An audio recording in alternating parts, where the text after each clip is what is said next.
Eh bien, vous saviez que je guettais Shen-Li depuis un bail, alors l'attente en a-t-elle valu la peine et peut-on enfin se consoler de la non-saison 2 de Princess Agents? Je vous dis tout de suite.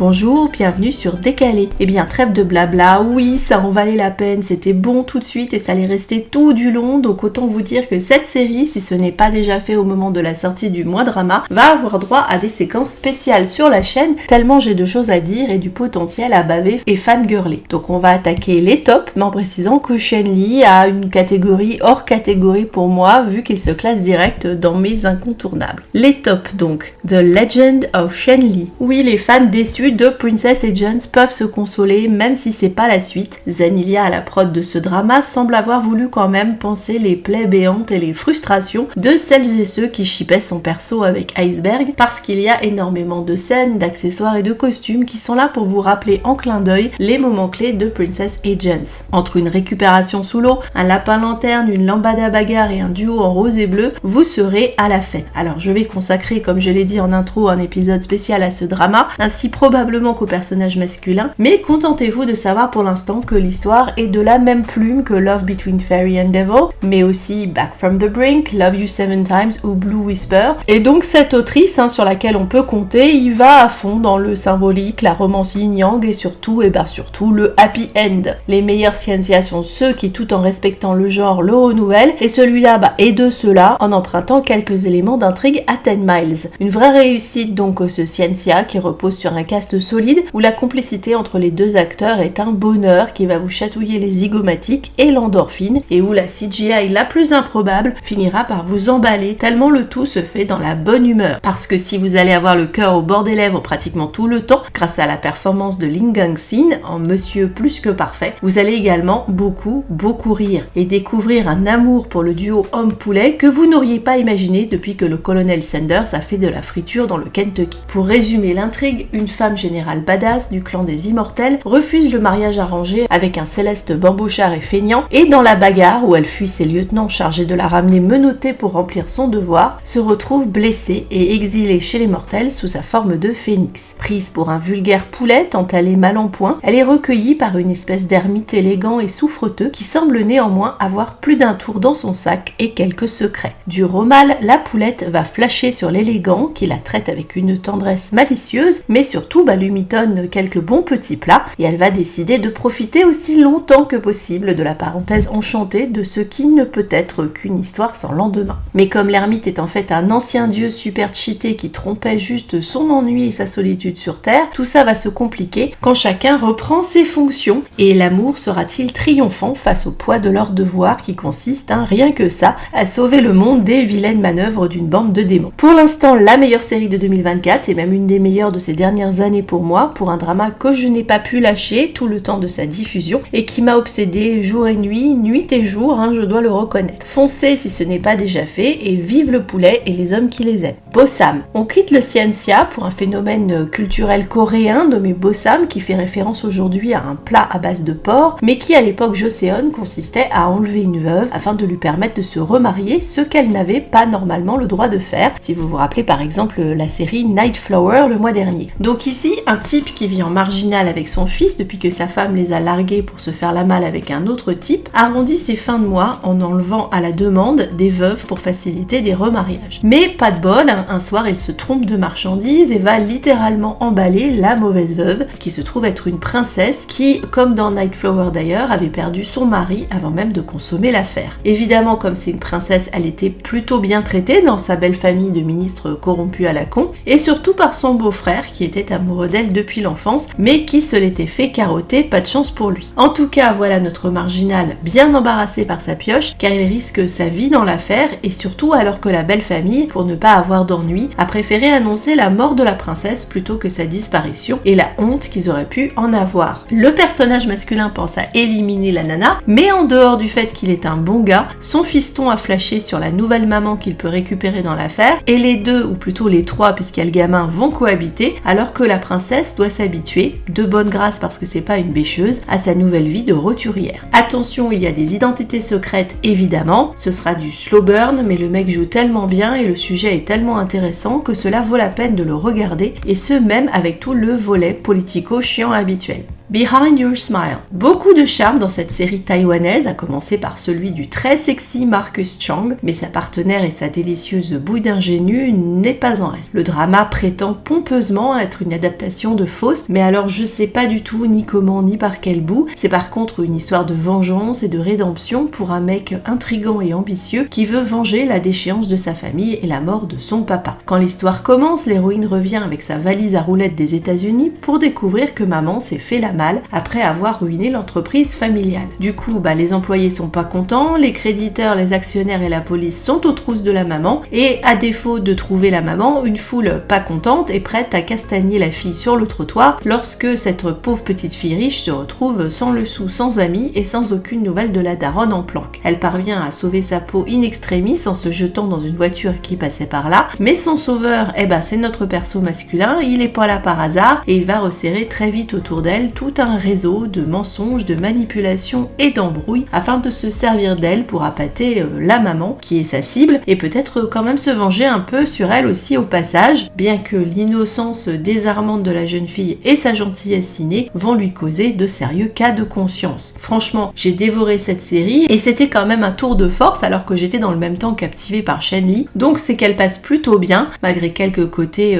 un peu vieillots, et même si en plus il n'était pas nécessaire de nous coller un syndrome de la tourette qui est tellement peu manifeste que c'est vraiment histoire de charger la mule. Land of Dreams. Cette série aurait pu finir dans la catégorie crack parce qu'elle y a sa place, mais ce drama est républicaine, donc vengeance et identité secrète au manoir, avait quand même assez de qualité pour passer dans les tops. Je ne connaissais pas du tout l'acteur, mais figurez-vous qu'il m'a beaucoup fait penser à Mark Chao dans son jeu. C'est une série un poil ça passe ou ça casse pour certaines personnes, car d'aucuns ont tiqué sur le fait que c'est une romance entre un homme plus âgé et la jeune femme qui l'avait recueilli quand elle était petite fille. Mais bon, moi en tant que bonne fan du bossu et de Lagardère, et vu que c'est quand même pas son frère, perso ça ne me dérange pas du tout. Donc, comme je l'ai dit, une petite jeune fille voit sa famille se faire zigouiller par une bande d'assassins qui veulent encore un jade à la con qui sert de clé à un trésor, et se fait adopter, ce qui va sûrement leur péter à la gueule plus tard, par un des assassins qui l'élève comme sa petite sœur et la traite en princesse. Elle le prend pour un honnête marchand et il croit qu'elle est juste un lotus blanc insouciant étudiante en art, mais mademoiselle a un chifou en arts martiaux et enquête sur le meurtre de sa famille, et donc les deux se retrouvent un soir à se friter masqués dans une ruelle. Ajoutez à ça les sentiments qu'ils ont développés l'un envers l'autre mais qui restent tabous, et on a un chouette petit cocktail plein de sensualité et une bonne alchimie entre les persos avec tous les malentendus et les twists auxquels vous pouvez vous attendre. Côté crack, vous connaissez depuis le mois dernier cette nouvelle rubrique où je colle sans honte aucune des dramas parfois improbables qu'on dévore malgré leurs incohérences et leur kitscherie, tellement ils sont chauds patates et addictifs. Part Forever. Bon, vu le titre, vous savez que vous ne vous aventurez pas dans une grosse rigolade, mais il n'empêche que vous resterez collé dessus parce qu'on a une belle relation toxique dysfonctionnelle des familles et un début accrocheur où la nana voit son père et tout le reste de la maisonnée se faire zigouiller avant de se faire attraper en portée de pompier par un revanchard agressif qui vient se venger sur elle de l'affront fait autrefois à sa famille, le père de la nana ayant violé la mère du type. On part donc tranquille sur les meilleures bases de la meilleure des relations. Son projet au mec, c'est de devenir chef à la place du chef, et une fois le pouvoir bien assis par un plan mariage avec la fille de l'ancien chef, la faire zigouiller puisqu'il déteste toute la famille. Mais ça va se compliquer très vite parce que la fille, bien que gentille, est loin d'être une quiche, et donc elle va rendre coup pour coup et l'intéresser davantage qu'il ne s'y attendait. D'abord parce qu'elle a une technique qui consiste à le mordre quasiment à chaque épisode ou début, et en lui rappelant le souvenir d'une petite fille qu'il avait secourue dans son enfance. Et oui, ce vieux trope éculé a encore de beaux jours devant lui dans le monde du drama. Dans l'affaire, une bitch qui convoite le type et fait de sacrés sales tours, une maladie qui fait perdre le contrôle au mec, en particulier les soirs de pleine lune, et en particulier en présence de la nana, ce qui est bien pratique, et va nous donner beaucoup de scènes très sympas pour une série qui joue avec toutes les sensations fortes de la gamme, du pathos au sexy. Fall in Love Again. On va faire simple, je soupçonne ce drama d'être une variation moderne sur 10 Miles of Peach Blossoms, l'amnésie en moins, avec 2 acteurs sexy et d'ailleurs au passage le mec m'a souvent fait penser à Dylan Wang dans ses expressions et son jeu, mais on a clairement un scénario aussi improbable que l'appart de la fille à Paris avec sa vue sur la tour Eiffel, un villainous crush un peu raté et surtout tellement de scènes ridicules où la nana se tord la cheville avec ses talons que ça en devient un gag. Ça s'ouvre sur un mariage raté en mer vu que le bateau du marié n'a apparemment jamais quitté le port et la jeune femme apprend par une nana dont elle aurait dû peut-être se méfier que le mec va la larguer vu qu'en l'épousant il ferait une mésalliance. Folle de chagrin, elle sort pleurer sur le pont mais finit à la baille et au lieu comme tout un chacun de signaler sa présence de vie une fois repêchée en mer par un mec pas suspect du tout, elle va mitonner sa vengeance à Paris en devenant designeuse et revient fucker la life du mec en se faisant passer pour une autre. Alors attention, il faut savoir qu'ils avaient eu un enfant et donc pendant 6 ans, elle n'a eu aucun scrupule à se faire passer pour morte en balèque totale du môme, dont le type s'occupe comme il est roi,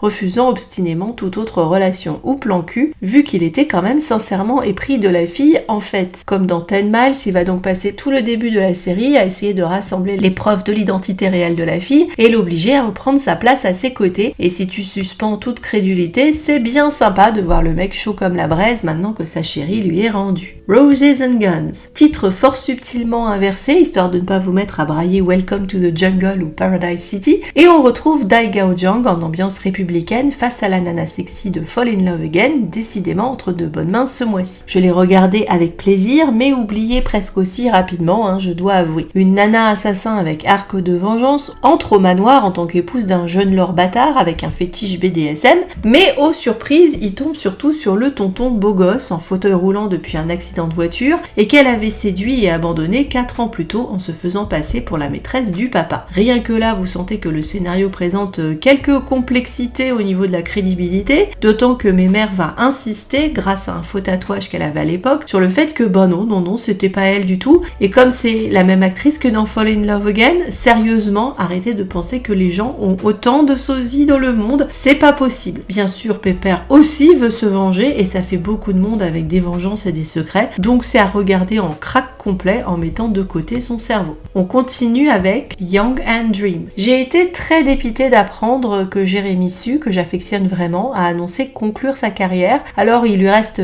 quelques dramas à sortir, mais voilà, on ne reverra plus cet acteur au physique si particulier qui apparemment s'est senti usé des conflits avec son agence qui ne lui donnait pas nécessairement les rôles qu'il voulait et qui préfère quitter l'industrie plutôt que végéter parce qu'en plus à 38 ans, n'est-ce pas, il entre dans la catégorie senior. Donc c'est l'occasion de râler sur l'agisme de Dramaland parce que ça va nous priver d'un acteur assez rare qui fait des trucs plutôt sympas. Donc voir Jérémy Su qui va bientôt disparaître est la raison principale de regarder ce drama qui a pourtant un excellent postulat de base mais qui malheureusement s'essouffle vers la fin. Le postulat en question est que les 2 persos ont une histoire d'amour malheureuse dans leur précédente incarnation et que du coup cette fois, du jour où ils se rencontrent, notez bien, chaque fois que la fille pleure, le mec a l'impression de faire une crise cardiaque, ce qui donne des passages bien sympatoches où il fait tout pour la calmer et pour qu'elle prenne sur elle. Alors la fille est une nénette intelligente de bonne famille avec une sœur intelligente mariée à un con et qui malheureusement voit sa famille souffrir ruine et opprobre après un accident dû soi-disant au mauvais plan du papa. La nana va se retrouver à bosser pour le mec qui enquête sur l'affaire, tandis que la sœur se frite avec sa belle famille de la loose et prend conscience qu'elle aurait eu sous la main un bien meilleur partenaire qu'il aime en secret depuis des années et qui est accessoirement un très bon personnage secondaire qui va nous donner de bonnes scènes. Bridal Mask. Alors ce drama, je le souligne, est complètement regardable avec un conjoint qui soupire peut-être d'habitude sur votre passion pour les dramas, parce que si c'est un mélo, il combine assez bien V pour Vendetta et la légende de Zorro, avec un héros dans un look improbable de pyjama de Pierrot et masque de mariage qui te fait penser à celui de Jigsaw. Et c'est néanmoins hyper engageant et comme force est de constater que ça a vieilli, je milite à fond pour un remake, ne serait-ce que parce que je n'aime pas du tout l'actrice là-dedans et qu'elle m'a vraiment tapé sur le système. Ça commence super fort avec un officier pas gentleman qui bosse pour les méchants envahisseurs Jap et qui poursuit sans relâche une nana qui fait partie de la résistance. Intervient in extremis pour sauver les miches de la donzelle, le héros surnommé Bridal Mask qui embarque la fille et qui en plus de la nana va devenir la nouvelle obsession du mec qui s'est retrouvé gros Jean comme devant. Le perso masculin principal qui se comporte au début comme un ignoble bâtard était ma foi un jeune garçon très bien comme il faut, mais il a dû faire un tas de compromis compromis, pas bien accepté par sa famille, pour mettre du beurre dans les épinards et s'occuper de maman et du grand frère devenu handicapé mental. Il est potos avec un fils de Jap qui, par un incroyable hasard, avait copiné et flashé sur la jeune femme que recherche le mec, mais elle n'est pas intéressée plus que ça parce que de son côté, elle recherche aussi le jeune garçon qu'il avait protégé enfant et qui était son premier amour. Vous vous doutez où tout ça va nous mener, hein? Mais il y aura quand même plein de rebondissements et de surprises dans cette histoire, des scènes de torture, beaucoup de larmes versées, une bonne bande originale et un perso masculin pour le moins intéressant à suivre dans son évolution, le tout dans une période historique intéressante de la Corée. Angels Fall Sometimes. Pendant qu'on est dans le mélo, un drama axé sur la maladie de Charcot, dont se retrouve atteint, ce qui est quand même pas de bol pour un gars de son âge, le mignon tout plein perso joué par Lin Yi, un jeune homme avec la vie devant soi, des ambitions de designer et une petite amie toute neuve et toute mimi jouée par la toujours formidable Landy Lee. Les deux se rencontrent lors d'une interview de boulot et comme elle est touchée par la gentillesse du mec qui lui sauve les miches alors qu'elle avait gaffé, ils sympathisent et tombent amoureux très vite, bien que les parents du garçon ne soient pas emballés par la classe sociale de la fille, dont le papa est chauffeur de taxi alors que le père du mec est directeur d'hôpital, mais pas commode et surtout pas présent pour sa femme et ses deux fils. Je souligne que l'ensemble du cast est très sympa, que ce soit le petit frère, le papy, le papa de la fille, la meilleure amie de la fille et puis en particulier le meilleur ami formidable du garçon. Quand le mec apprend qu'il a la maladie de Charcot, il décide de tout cacher à ses proches le plus longtemps possible pour ne pas être un fardeau, à commencer pour sa chérie dont la mère était morte dans sa jeunesse après une longue maladie. La série fait dans la pédagogie autour de la maladie, de la dignité des malades et de l'entourage des malades et elle est bien jouée et pleine de bons sentiments et si on ne se sent pas fragile pour regarder un scénario qui ne sera forcément pas feel good,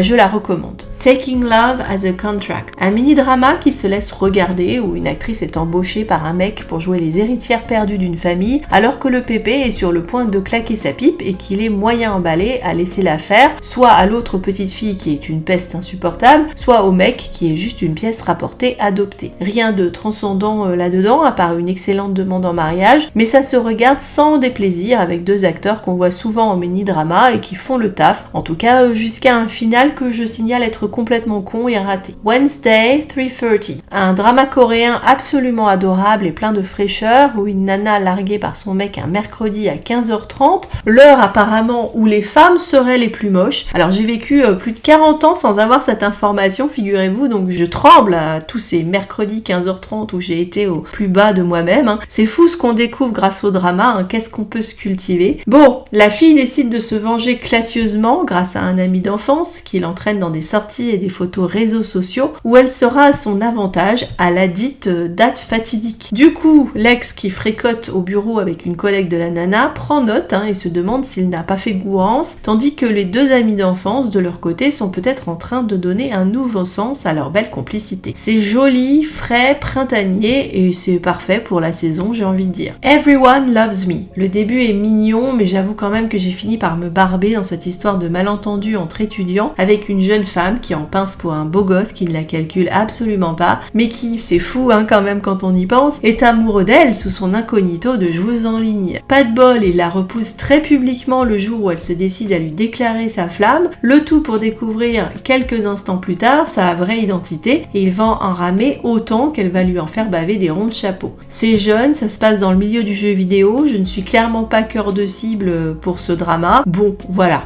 sans plus. Art of Ice and Flame. Mini-drama assez sympa, mais qui se bouclera sur un gros cliffhanger avec une nana ancienne générale devenue démon après s'être fait séduire, trahir et surtout retirer le cœur par un empereur qui en avait besoin à des fins magiques d'immortalité à la con. Ça ne lui a pas réussi, mais à la fille non plus, sauvée par une espèce de chifou magique qui parvient à la maintenir avec des pilules Kinder en attendant qu'elle puisse trouver un cœur de flamme pour lui servir de greffe. Elle met 3000 ans à tomber sur le bon cheval, un prince qui, tiens, est en plus le descendant de l'empereur bâtard, c'est fou comme le monde est petit, et elle va donc pas le lâcher d'une semelle et le protéger en attendant que le chifou revienne faire de la chirurgie. Ce petit monde a le temps de tomber amoureux entre temps, d'autant que le type, pas emballé au début par la nana qui fait du forcing pour l'épouser, prend aussi deux autres concubines qui se trouvent, oh que c'est cocasse, être les deux autres identités secrètes de la nana, une courtisane et une guérisseuse voilée. Donc elle va avoir du taf pour se faire passer pour les trois personnages. En dehors du fait que Pépère est amoureux de la guérisseuse parce qu'elle lui avait sauvé la vie, il a aussi ses propres secrets et mystères et on aura du twist, des quiproquos et des révélations et ça se tient quand même pas pas mal grâce à la personnalité attachante de l'héroïne et son alchimie avec le mec. Chasing Love. Suite ou tentative de version alternative au mini-drama Estranged Fall in Love, dont j'ai parlé le mois dernier, où les deux persos ont peut-être cette fois une chance de ne pas finir en tragédie, avec donc les mêmes personnages qui ont tantôt ou pas des souvenirs de leur vie passée, ou en tout cas de leur possible destin et fin de parcours. On redémarre encore à partir de la perte d'un bébé,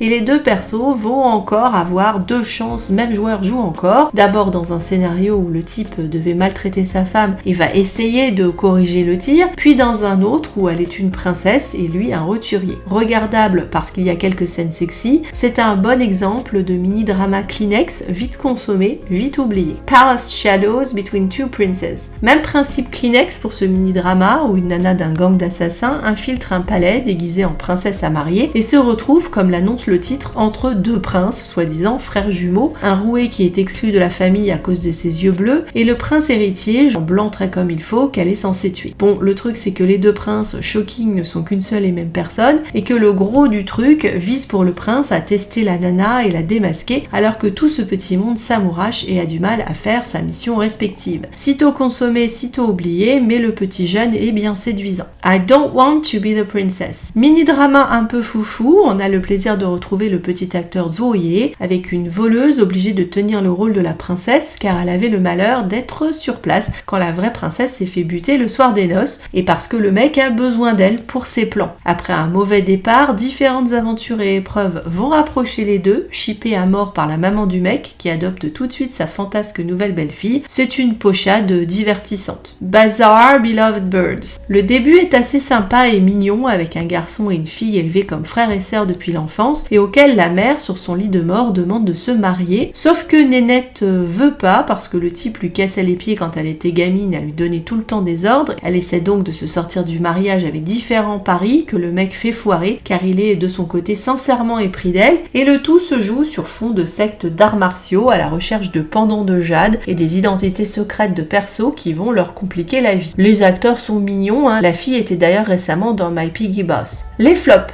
In Blossom. La série avait extrêmement bien démarré pour moi, avec des premiers épisodes très engageants et une alchimie réussie entre le mec joué par Liu Sui, que j'aime beaucoup, et l'actrice Zhang Rewei. J'ai été touchée par les prémices de cette histoire d'amour avec un jeune notable, élégant et raffiné, qui est prêt à plaquer toute sa famille et les honneurs quand il retrouve enfin la piste de son crush d'enfant, dont la famille s'était fait dézinguer et qui a survécu miraculeusement, le visage balafré et recueilli par un ancien légiste dont elle est devenue la disciple. Il est le roi des élégances et elle est une paria du fait de son métier et de son visage, mais dès qu'il la reconnaît, après 10 ans à languir pour elle, il ne la lâche plus et fait tout pour parvenir à gagner son amour, et bien qu'elle se montre très prudente au début, elle finit par être touchée et accepte de devenir son épouse. Et là, c'est le drame. Car la fille 2, jouée par Tutingi, que j'avais trouvée méconnaissable tellement elle est trafiquée, décide de faire un switcher ou face-off, histoire de récupérer le mec sur lequel elle a une fixette. Elle parvient à ses fins, la gueuse, avec un talent magique habituel de chirurgien esthétique de drama chinois, mais pas de bol, se fait buter le soir des noces, et le mec est en dep total, et donc loin de penser que sa chérie se balade toujours, mais avec la tronche de la bitch. Et comme elle croit que le mec est coupable du meurtre, elle ne dévoile donc pas tout de suite le pot au rose. Et ben j'étais très colère, parce qu'à partir du moment où le perso change de tête, j'ai voulu changer de crèmerie, tellement je n'aime pas du tout cette actrice, et qu'avec les meilleures intentions du monde, elle n'a pas assez de talent pour te faire croire qu'elle est le même perso qui était joué par l'autre. Donc c'est un ratage absolu. La seule chose crédible, c'est que la chirurgie esthétique est passée par là. Alors ça, quand tu vois l'actrice, il n'y a pas photo.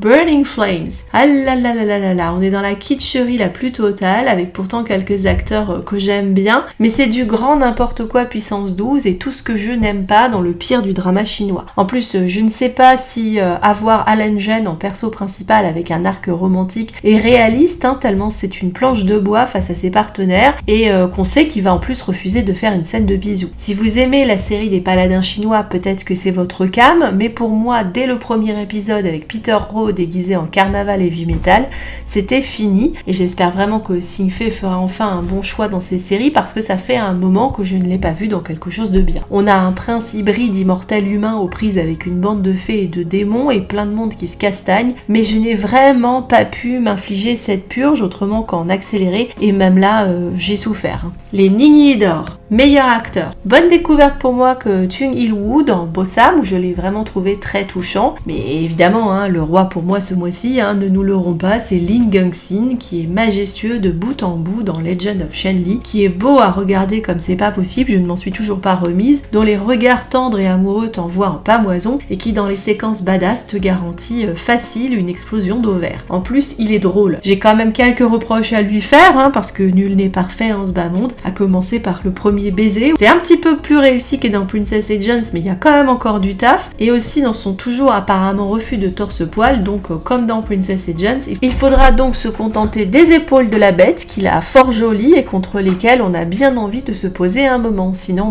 c'est la perfection au masculin. Meilleure actrice, évidemment Zanilia Zhao mérite sa place ce mois-ci, ne serait-ce que pour son interprétation de Poulet. Blague à part, elle est sublime et charismatique dans Shen-Li et ça fait vraiment plaisir de la revoir investie et au top après le très décevant Legend of Fei. Mais je vais aussi mettre à l'honneur la très émouvante Landy Lee qui a toujours eu une place un peu à part dans mon cœur depuis Dreaming Back to the Qing Dynasty et qui est bouleversante en courageuse petite bonne femme face à la maladie de son petit ami dans Angels Fall Sometimes. Meilleur acteur dans un second rôle. Toujours dans Angels Fall Sometimes, l'épatant potos du héros qui est joué par Sun Tian-yu, une espèce de trublion un peu feignant qui, confronté au diagnostic de son copain de foot, va devenir une nounou ange gardien épatant et qui est lui aussi bouleversant dans les scènes où il essaie de protéger son copain et s'occuper de lui, tout comme dans celles où il est brisé par l'injustice de la situation. Un rôle à la fois solaire et plein de tendresse. Meilleure actrice dans un second rôle. Jackie Lee est aussi une de mes petites chouchoutes et c'était un vrai bonheur de la voir en déesse au début casse-couille dans Shen-Li, mais très rapidement self-insert des spectatrices que nous sommes, tellement elle chipe les persos et aime se repasser les meilleures scènes en grignotant du popcorn. C'est clairement la meilleure amie avec laquelle vous auriez envie de vous mater des dramas. Mais aussi du coup Jung Re-Weze, qui aurait dû être l'actrice principale de In Blossom, un jeu persiste, et qui sur quelques épisodes parvient à composer un personnage intéressant et attachant qu'on n'a pas du tout envie de voir disparaître. Meilleure musique. Il y a un très bon thème dans Bridal Mask et de jolies chansons aussi dans Part Forever, mais bon, la bande originale du mois et peut-être même de l'année si ça se trouve sera celle de Shen-Li, que ce soit dans les thèmes musicaux empreints de chants ethniques que dans les chansons, avec un coup de cœur tout particulier pour moi sur les deux thèmes associés plus spécifiquement au personnage masculin et qui sont d'une part un thème mélancolique appelé Not Knowing to Turning Back, garanti de vous mettre l'alarme à l'œil sur tous les passages émouvants, et l'autre beaucoup plus optimiste du nom de Ages qui accompagnera les séquences les plus tendres entre les personnages. Autant dire que cette BO ne m'a pas quitté du mois et qu'elle est encore très très présente à la maison. Meilleure scène. J'avais envie pour changer de vous proposer une version tout en images ce mois-ci, en commençant évidemment par la séquence des héros torse-poil. Donc dites-moi en commentaire si cette nouvelle mouture vous convient ou si vous préférez que je continue à commenter. Donc les meilleures scènes du mois, les voici.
C'est tout pour ce mois-ci. Pour les fans de Shenli, n'oubliez pas de guetter les épisodes spéciaux qui vont bientôt sortir. Je vous encourage à me laisser en commentaire votre playlist du moment, les coups de cœur et les coups de gueule. Et on se retrouve le mois prochain. Bon binge watch!